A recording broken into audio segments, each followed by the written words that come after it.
Filoteia, parte 3, capítulo 12. Necessidade da castidade. A castidade é o lírio entre as virtudes, e já nesta vida nos torna semelhantes aos anjos. Nada há de mais belo que a pureza, e a pureza dos homens é a castidade. Chama-se a esta virtude honestidade, e à sua prática honra. Denomina-se também integridade, e o vício contrário corrupção. Numa palavra, entre as virtudes tem esta a glória de ser o ornamento da alma e do corpo ao mesmo tempo. Nunca é lícito usar dos sentidos para um prazer impuro, de qualquer maneira que seja, a não ser num legítimo matrimônio, cuja santidade possa, por uma justa compensação, reparar o desaire que a deleitação importa. E no próprio casamento, ainda se há de guardar a honestidade da intenção, para que, se houver alguma imperfeição no prazer, não haja senão honestidade na vontade que o realiza. O coração puro é como a madrepérola, que não recebe uma gota de água que não venha do céu, pois ele não consente em nenhum prazer afora do matrimônio, que é ordenado pelo céu. Salvo isso, nem sequer nele pensa voluptuosa, voluntária e demoradamente. Quanto ao primeiro grau desta virtude, Filoteia, não admitas a menor coisa de tudo aquilo que é proibido como desonesto, isto é, geralmente falando, todas as coisas semelhantes às que se fazem fora do estado matrimonial ou no matrimônio contra as regras deste estado. Quanto ao segundo grau, restringe, quanto possível for, as deleitações supérfluas e inúteis, posto que honestas e permitidas. Quanto ao terceiro grau, não te afeiçoes aos deleites necessários e de preceito, pois, embora seja necessário conformar-se aos que o são, segundo a instituição e fim do matrimônio, não se deve apegar a eles o espírito e o coração. Demais, esta virtude é sumamente necessária a todos os estados. No da viuvez, a castidade deve ser de uma generosidade extrema, para precaver-se dos prazeres sensuais, não só quanto ao presente e ao futuro, mas também quanto ao passado. Lembrando prazeres já havidos, a imaginação excita más impressões. É por isso que Santo Agostinho tanto se admirava da pureza de seu amado Alípio, que já não conservava nem o sentimento, nem a lembrança de sua vida desregrada anterior. E com efeito, é sabido que os frutos ainda inteiros se conservam facilmente por muito tempo, mas, se foram cortados ou machucados, o único meio de conservá-los é pô-los em conserva com açúcar ou mel.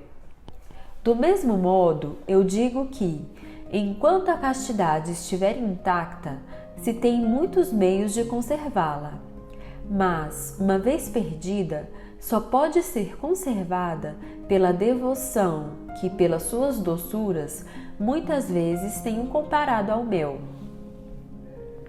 No estado virginal, a castidade exige uma muito grande simplicidade de alma e uma consciência muito delicada para afastar toda sorte de pensamentos curiosos e elevar-se acima de todos os prazeres sensuais, por um desprezo absoluto e completo de tudo o que o homem tem de comum com os animais, e que mais convém aos brutos que a eles.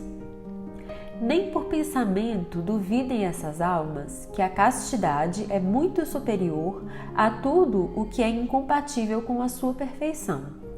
Pois o demônio, como diz São Jerônimo, não podendo suportar esta salutar ignorância do prazer sensual, procura excitar nestas almas ao menos o desejo de conhecê-los e sugere-lhes ideias tão atraentes, embora inteiramente falsas, que muito as perturbam, levando-as, como acrescenta este Santo Padre, a dar imprudentemente grande estima ao que não conhecem.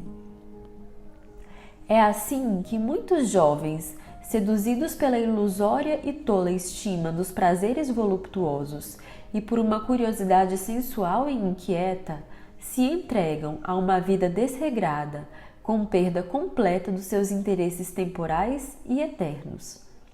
Assemelham-se a borboletas que, pensando que o fogo é tão doce quão belo, se atiram a ele e se queimam nas chamas. Quanto aos casados, é certo que a castidade lhes é necessária, muito mais do que se pensa, pois a castidade deles não é uma abstenção absoluta dos prazeres carnais, mas refrear-se neles. Ora, como aquele preceito, irai-vos e não pequeis, é no meu entender mais difícil que o outro, não vos ireis nunca. Por ser bem mais fácil evitar a raiva do que regrá-la, assim também é mais fácil a abstenção total dos prazeres carnais do que a moderação neles. É certo que a santa licença que o matrimônio confere tem uma força e virtude particular para apagar a concupiscência, mas a fraqueza dos que usam dela passa facilmente da permissão à dissolução, do uso ao abuso. E como vemos muitos ricos roubarem não por indigência, mas por avareza, também se vêem muitos casados excederem-se por intemperança e luxúria, porque a sua concupiscência é como um fogo cheio de veleidades, ardendo aqui e ali, sem se fixar em parte alguma. É sempre perigoso tomar remédios violentos. Tomando-se demais, ou se não forem bem dosados, prejudicam imensamente. O matrimônio, entre outros fins, existe para remédio da concupiscência e, sem dúvida, é ótimo remédio, mas violento e por isso perigoso, se não for usado com discrição. Noto ainda que, além das doenças, os vários negócios separam muita vez os maridos de suas mulheres, e é por isso que os casados precisam de duas espécies de castidade. Uma para a continência absoluta, naqueles casos de separação forçada. A outra para a moderação quando estão juntos na vida normal. Viu Santa Catarina de Sena muitos condenados no inferno sofrendo atrozmente pelas faltas contra a santidade matrimonial. E isso, dizia ela, não tanto pela enormidade do pecado, porque assassínios e blasfêmias são pecados muito maiores, mas porque os que caem naqueles não têm escrúpulos e continuam assim a cometê-los por muito tempo. Já vês, pois, que a castidade é necessária para todos os estados. Segui a paz com todos, diz o apóstolo, e a santidade sem a qual ninguém verá a Deus. Ora, é de notar que, por santidade, ele entende aqui a castidade, como observam São Jerônimo e São Crisóstomo. Não, Filoteia, ninguém verá a Deus sem a castidade. Em seus santos tabernáculos não habitará ninguém que não tenha o coração puro e, como diz nosso Senhor, mesmo os cães e os desonestos serão desterrados daí. E bem-aventurados os limpos de coração, porque eles verão a Deus.